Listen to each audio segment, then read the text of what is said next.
ಸೋಮವಾರ ದಿವಸ ನೀನು ಪಲ್ಲಕ್ಕಿ ಏರುವಾಗ ಹಣ್ಣು ಕಾಯಿ ಕರ್ಪೂರವ ಹಿಡಿದು ಬಂದೆವು. ಭಕ್ತರೊಡನೆ ಹೆಜ್ಜೆ ಹಾಕಿ ನಿನ್ನ ಮಠವ ಸುತ್ತಿ ಬಂದು ಬುದ್ಧಿ ನೀಡು ತಂದೆ ಎಂದು ಪಾದ ಹಿಡಿದೆವು.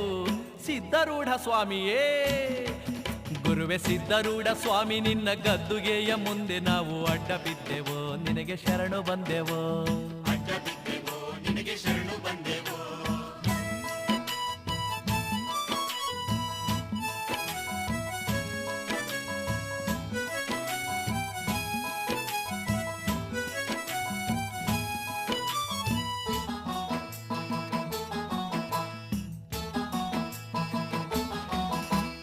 ಕೆರೆಯಲ್ಲಿರುವ ನೀರಿನಲ್ಲಿ ತೆಪ್ಪದೊಳಗೆ ತೇರಿನಲ್ಲಿ ಕುಳಿತ ನಿನ್ನ ನೋಡಿದಾಗ ಹರುಷಗೊಂಡೆವು.